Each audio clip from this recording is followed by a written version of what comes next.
जहां एक पुराना लाइट हाउस खड़ा था। यह लाइट हाउस किसी भी जहाज को अंधेरे में रास्ता दिखाने के लिए था, लेकिन धीरे धीरे यह रहस्यमय और डरावना बन गया था। बहुत साल पहले इस लाइट हाउस के पास एक नाव डूब गई थी और उस हादसे में कई लोग मारे गए थे। तब से उस जगह पर कुछ अजीब घटनाएं होने लगी। एक दिन पुलिस अधिकारी अजय कुमार और उनकी टीम को एक अजनबी कॉल आती है कि लाइट हाउस के पास कोई खड़ा है जो रात के अंधेरे में लाइट जला रहा है। अजय और उनकी टीम तुरंत मौके पर पहुंचते हैं। लाइट हाउस के पास पहुंचते ही उनकी घबराहट बढ़ जाती है, क्योंकि वे देखते हैं कि लाइट हाउस का रोशनी अचानक जलने लगता है, लेकिन वहां कोई नहीं दिखता। अजय को वहां की एक लड़की की आवाज सुनाई देती है, जो बुरी तरह से चीख रही होती है, लेकिन कोई दिखाई नहीं देता। अजय और उनकी टीम लाइट हाउस के भीतर दाखिल होते हैं, लेकिन जैसे ही वे भीतर जाते हैं, दरवाजे अपने आप बंद हो जाते हैं। लाइट हाउस के भीतर अजीब सी आवाजें सुनाई देती हैं, जैसे कोई उनके पीछे आ रहा हो। अचानक सामने एक कटा हुआ शरीर दिखाई देता है, जो वर्षों से वहां पड़ा हुआ था और वह अब अपनी आंखों से अजय की ओर घूर रहा था। अजय और उनकी टीम के सामने अचानक दरवाजे से एक महिला प्रकट होती है, जो सफेद चादर में लिपटी हुई थी। वह महिला कहती है, यह लाइट हाउस मेरे आत्मा का घर है। यह सब उन लोगों की सजा है जिन्होंने मुझे मार डाला। तुम भी अब यहां से बाहर नहीं जा पाओगे।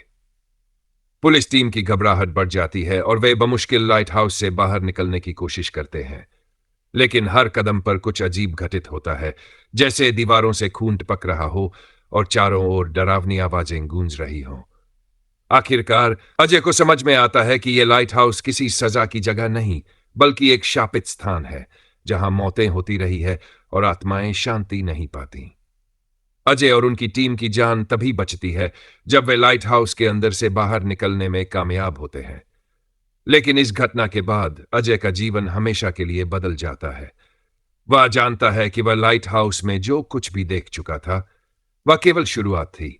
वह अब भी उन आवाजों को अपने सिर में सुनता है और वह यह सोचने पर मजबूर है कि क्या उस लाइट हाउस के अंदर सचमुच कोई आत्मा है या यह सब एक खौफनाक साजिश थी। अजय की आंखों में एक सवाल था, क्या वह लाइट हाउस कभी सच में शांत होगा? लाइट हाउस में नकाबपोश आदमी के भाग जाने के बाद अजय और रणवीर के दिमाग में सवालों की झड़ी लग गई थी। अगर यह सब आत्माओं का खेल नहीं है, तो फिर विक्रम सिंह की मौत कैसे हुई? रणवीर ने चिंतित स्वर में पूछा। अजय ने गहरी सांस ली और कहा, हमें इस लाइट हाउस के इतिहास को और गहराई से खंगालना होगा। यह कोई साधारण मर्डर केस नहीं है। सच की परतें खुलने लगीं। अगली सुबह अजय ने शहर के सबसे पुराने लाइब्रेरियन पंडित हरिहरनाथ शर्मा से मुलाकात की। वे इस इलाके के इतिहास के बारे में बहुत कुछ जानते थे। जब अजय ने उनसे लाइट हाउस के बारे में पूछा, तो उन्होंने एक पुरानी किताब निकाल कर दी। यह लाइट हाउस सिर्फ एक नेविगेशन टॉवर नहीं था, यह एक गुप्त रास्ते को छुपाने के लिए बनाया गया था। कैसा रास्ता? पंडित जी ने पन्ने पलटे और बताया, अंग्रेजों के जमाने में यह लाइट हाउस तस्करी के लिए इस्तेमाल होता था। इसके नीचे एक गुप्त सुरंग थी जो समुद्र तक जाती थी। आज भी शायद वह सुरंग मौजूद है। लाइट हाउस की रहस्यमय सुरंग। अजय और रणवीर बिना देर किए वापस लाइट हाउस पहुंचे। उन्होंने पूरे फर्श को ध्यान से जांचा और आखिरकार पुरानी लकड़ी के पैनल के नीचे एक गुप्त दरवाजा मिला। जब उन्होंने दरवाजा खोला तो नीचे जाने वाली सीढ़ियां दिखीं। दोनों ने टॉर्च निकाली और अंदर घुसे। जैसे ही वे सुरंग में पहुंचे, उन्हें वहां कई पुराने संदूक और खून के धब्बे दिखे। रणवीर ने एक संदूक खोला और उसमें से हड्डियों के अवशेष निकले। यहां पर जाने कितनी लाशें दफन की गई हैं, अजय ने गहरी आवाज में कहा। तभी पीछे से किसी के कदमों की आवाज आई। वे दोनों तेजी से मुड़े और देखा कि एक व्यक्ति हाथ में लोहे की छड़ लिए खड़ा था। आखिरकार तुम यहां तक पहुंच ही गए, इंस्पेक्टर अजय। रहस्य से पर्दा उठा। अजय ने टॉर्च ऊपर की और देखा कि वह शख्स कोई और नहीं बल्कि पुलिस डिपार्टमेंट का ही एक अधिकारी डीएसपी जयदीप वर्मा था। सर, आप? रणवीर चौंक गया। जयदीप ठहाका मारकर हंस पड़ा। तुम लोग समझ नहीं सकते कि यह खेल कितना बड़ा है। यह लाइट हाउस सिर्फ एक इमारत नहीं बल्कि एक खजाना है। यहां सालों से तस्करी हो रही थी। सोना, हथियार, ड्रग्स और जो भी सच जान जाता था उसे मार दिया जाता था। अजय का दिमाग घूम गया। तो सुमित्रा देवी को भी आपने ही मारा? जयदीप ने सिर हिलाया। हाँ, वह सब जान चुकी थी। अगर वह पुलिस में रिपोर्ट कर देती तो यह पूरा सिंडिकेट खतरे में पड़ जाता। इसलिए हमने उसे जिंदा जला दिया और कहानी फैला दी कि उसने आत्महत्या की। अजय की मुट्ठियां भींच गई। तो अब विक्रम सिन्हा को भी तुमने मारा? जयदीप हंसा। नहीं, वह तो उसी आत्मा ने मारा, मैंने उसे नहीं छुआ। आखिरी टकराव। तभी सुरंग में अजीब सी हलचल होने लगी। हवा में फुसफुसाहट गूंजने लगी। बचकर नहीं जा सकते, सच सामने आएगा। जयदीप का चेहरा डर से पीला पड़ गया। अचानक चारों तरफ अंधेरा छा गया और दीवारों से खून टपकने लगा। सुरंग के कोने में एक परछाई उभरी। यह सुमित्रा की आत्मा थी। तुमने मुझे जलाया था जयदीप, अब तुम्हारी बारी है। जयदीप चीखने लगा। अचानक उसके शरीर में आग लग गई और वह दर्द से तड़पने लगा। अजय और रणवीर उसे बचाने के लिए आगे बढ़े, लेकिन जयदीप की चीखों के साथ ही वह जलकर राख में बदल गया।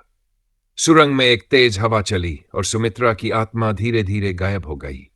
अजय और रणवीर चुपचाप खड़े थे। सब कुछ खत्म हो चुका था। अंत या एक नई शुरुआत। इस घटना के बाद सरकार ने लाइट हाउस को हमेशा के लिए बंद कर दिया, लेकिन अजय जानता था कि यह सिर्फ एक लाइट हाउस नहीं था, यह मौत का लाइट हाउस था।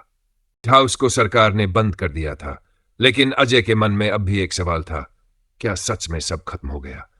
जयदीप वर्मा की मौत के बाद केस को आधिकारिक रूप से सुलझा हुआ मान लिया गया। रणवीर ने पुलिस विभाग में रिपोर्ट दी और लाइट हाउस को एक अभिशप्त जगह घोषित कर दिया गया। लेकिन अजय को चैन नहीं था। उसे लगता था कि सुमित्रा की आत्मा अभी भी पूरी तरह मुक्त नहीं हुई है। एक आखिरी रात अजय ने लाइट हाउस को आखिरी बार देखने का फैसला किया। आधी रात को वहां पहुंचा। चारों तरफ सन्नाटा था।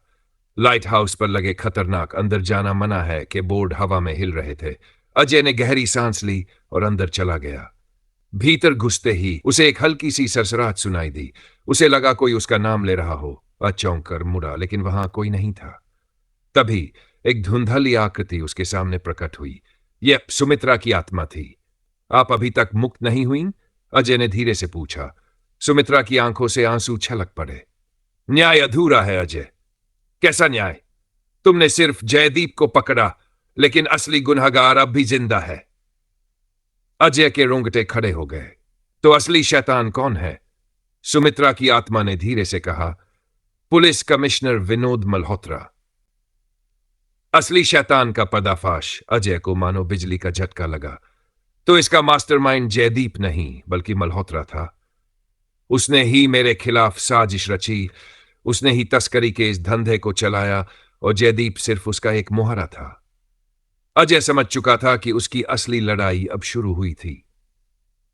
खूनी खेल का अंत। अगली सुबह अजय ने रणवीर को सारी बात बताई। वे दोनों सीधे पुलिस कमिश्नर विनोद मल्होत्रा के बंगले पर पहुंचे।